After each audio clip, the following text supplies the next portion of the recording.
Welcome back to Stauffer Garage. In today's episode, I'm going to be deep cleaning our Range Rover Sport. This car is fairly new to our family, but with it being used, there are a lot of areas that need to be deep cleaned. But before we go and get started, make sure you guys hit that subscribe button below. Give this video a thumbs up if you like these interior deep cleans so I know to keep making more of them. And let's go ahead and get started. So here are the before shots of the car, and with it being winter in Ohio, there are definitely some differences between a warmer climate, what kind of dirt's going to accumulate, but in general, everything that I show in this video and the steps that I do are applicable for any type of vehicle. The main areas of focus are going to be on the door sills, the floor mats, the shifter console, and the back of the seats.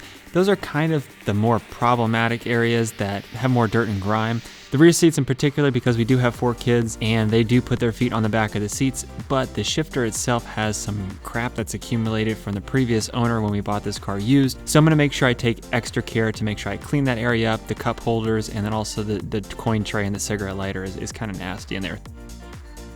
But the products I'm going to be using today is gloves. Make sure you wear gloves. That is one thing that I've learned recently from Mo NYC. He made the comment that if you won't drink it, why would you put on your skin? Because your skin will absorb it too. It hit home for me, so I wear gloves whenever I do a detail now. The products I'll be using is invisible glass. I do have Lexol if I need it for the seats. Several different types of soft bristle brushes with one harder plastic bristle brush. But in my spray bottles, I have 303 aerospace protectant and 303 aerospace cleaner. Those are my primary go-tos.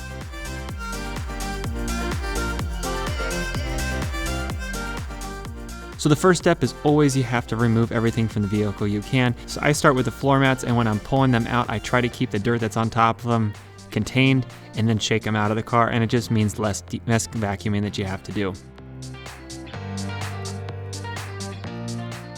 The next step for me is pulling out the car seats, which is pretty obvious, and that's where usually you find treasures.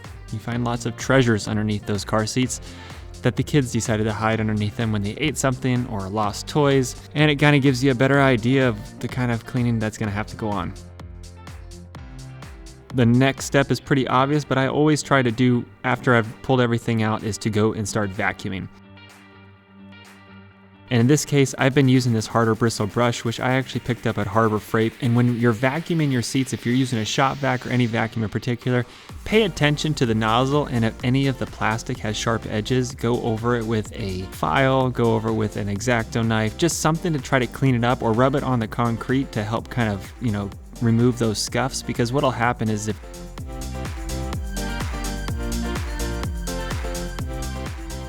there's any sharp edges and you're using it on cloth seats or leather seats in particular, they'll get scratched, you'll pull a seam, you'll kind of tear it.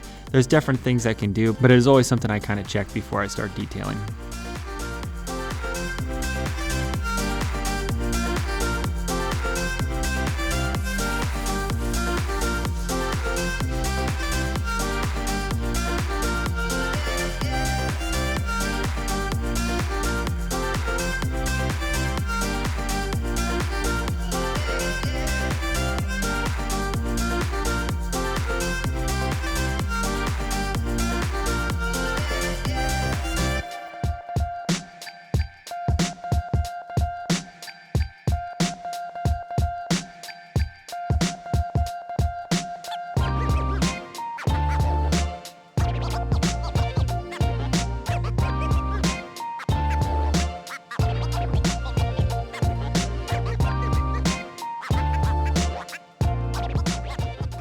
Another area that likes to collect a lot of stuff is in between the crevices and cracks of your seat.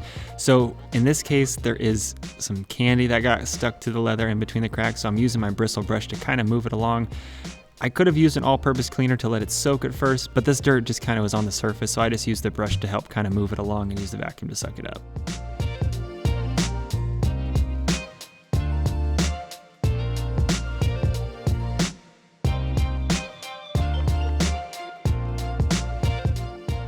One trick that you can do, and that's something I can't say I completely followed in this video, but always try to start at the topmost point when you vacuum or clean out your car. This goes with washing as well. Wash from the top and work your way down, because usually the top is the least dirty and the bottom is the most dirty. Same goes with the interior. If you vacuum the seats, or if you're moving seats around or things up top, preferably I would say start vacuuming with the top of the seats, then work your way down to the floor. That way, if there's any dirt or anything on the seats that gets kicked down after you've cleaned the carpet already, you don't have to do it again.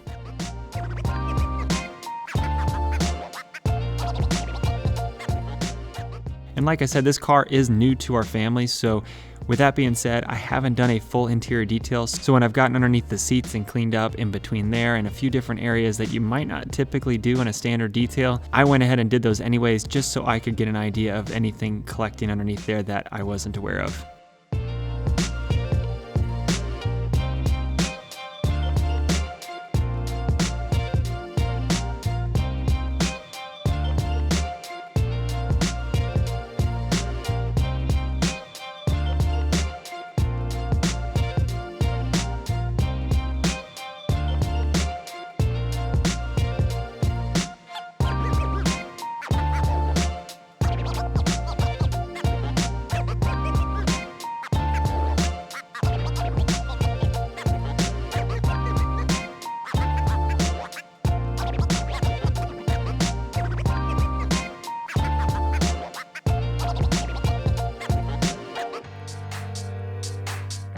So over there is one place that I always see get neglected is in the seatbelt buckles, and it might not seem crucial to do, but it is one of those little nice areas and nice touches that you actually will use every day when you get in and out of your car. So why not go ahead and clean them? Use a brush to get in there, use a rag, use your all-purpose cleaner.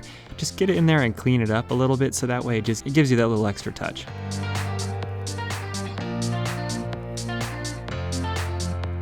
I want you guys to also leave a comment below and let me know if there is any detail in videos or any specific topics you want me to cover, whether or not you want me to explain different types of waxes or polishes that you want to do, if you want me to talk about different detailing techniques or tips and tricks, different things like that. Let me know in the comments below, so that way I know what videos you want to see next. One trick when you're doing seats as well is as you're vacuuming along, kind of like stretching out the seams with your fingers and using the vacuum to go along without dragging it. That usually helps try to open up the fabric and get that dirt that's kind of collected in there without you having to agitate and scratch your vacuum across it. That is one trick that I've learned over the years.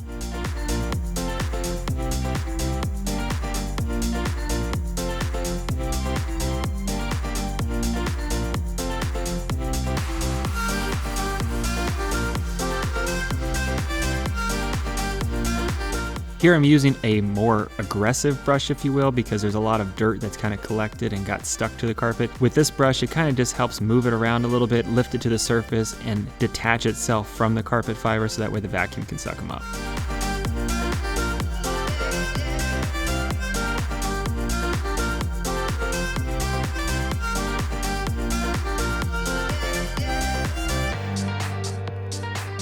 Now this is a full interior detail. I will say that there are steps that I am not taking. There are things that I am missing. There are different processes that you could take this one step further, but I only have a certain amount of time to get this detail done, when typically, if I really wanted to go crazy, I would have pulled out the steam cleaner, I would have pulled out a carpet cleaner to kind of go over some of these areas a little bit more thoroughly, especially in the driver and passenger side. But with the detail going on today, this gets you probably, I would say, 95% of the way there. If there's different things that you guys see that I'm missing, or different advice or different ideas that you have, let me know in the comments below as well, because I'm always up for learning. I'm always watching other detailers' videos, and I'm always just trying to learn. There's always things that I can improve upon, so please let me know in the comments below.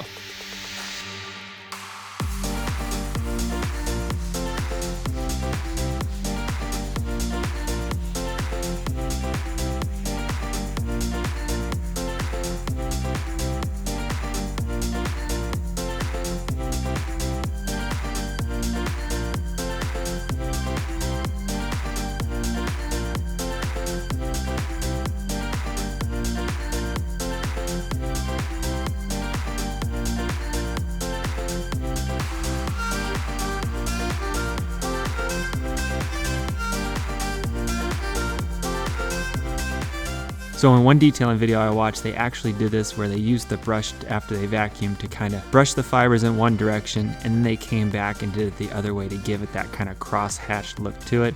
And I just thought it was one of the coolest things, so I went ahead and tried it here for fun, and it kind of gave it a nice look.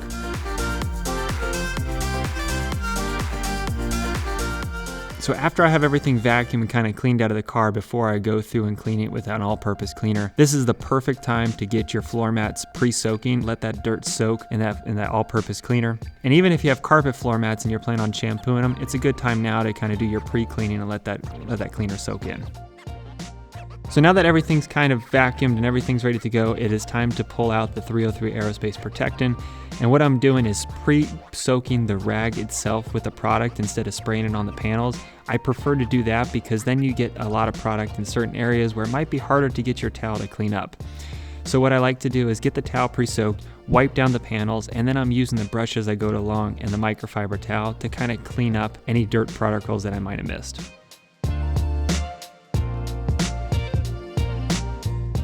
And like I said, I picked up these brushes on Amazon. I'll leave a link in the description box below for all these products if you guys want to pick them up as well. But I have several different sizes that I like to use, and I usually try to rinse them between each step here.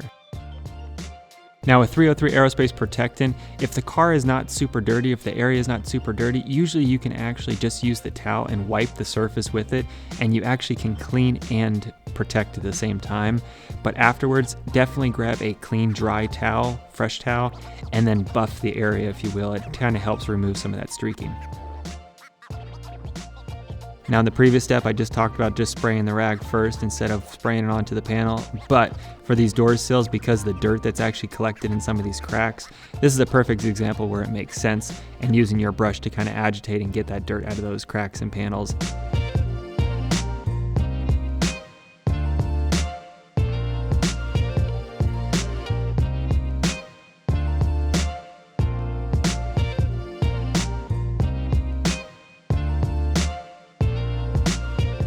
So the one thing about detailing that I've always enjoyed is not only do you get to see the car transform in front of you as you put in the labor and the work into it, but for me, you kind of get to learn the ins and outs of a vehicle that you might not have ever done before. So like whenever I buy a new car, I'm always excited. You get to go through these different areas and these different spots, and you get to try out all these different techniques, and some techniques work on certain cars and some don't work on others. And it allows you to kind of just learn more about the car. And I know that sounds odd and weird, but for me, it's something I've always looked forward to is actually just figuring out the ins and outs of each vehicle.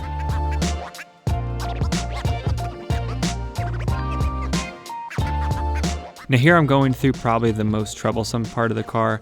You can tell that the cup holders had a lot of liquid spilled in them, and then definitely around the shifter chrome itself, around that sill plate right there, it had like some sort of gunk on it. So this is the area that I probably spent the most time with my detailing brush and all-purpose cleaner. It just needed some extra help. Like this is just a bad area.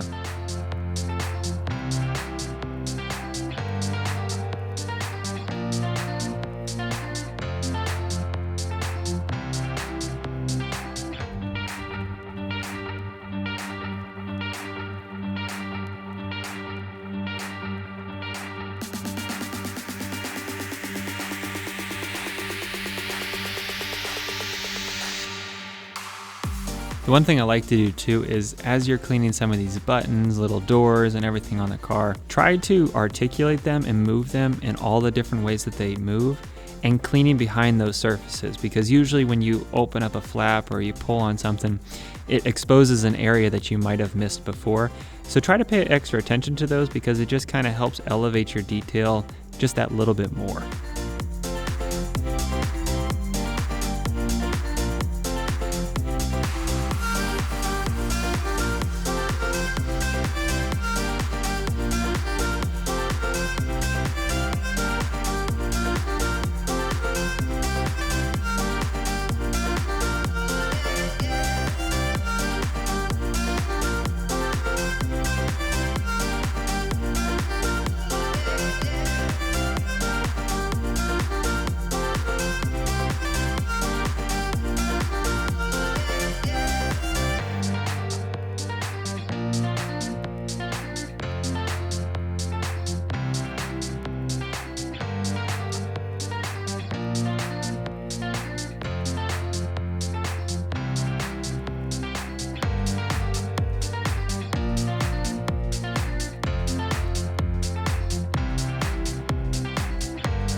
Now when it comes to cleaning around door panels or trunk panels or anything when a door opens up on the inside, my rule of thumb has always been like the actual edging on the inside, any painted surface, I try not to include as part of my interior detail. I usually do that with part of my exterior wash. So if I'm washing the outside of the car, that's usually when I get into those door panel areas with any paint or surface. And when I'm drying or in between washing, I'll actually open up the doors and then clean those areas as well. So that's why you didn't see me really touch those areas as much. But any panels along those edgings definitely should get cleaned when you do an outside wash. So since the floor mats have been soaking, it made it pretty easy just to take my large bristle brush and scrub the actual surfaces themselves to get any dirt elevated. Then I'm just using my wet dry vac to suck up the actual fluid and dirt off the surface and then wiping them down with a 303 aerospace protectant to kind of give them a little bit of shine but not making them super glossy.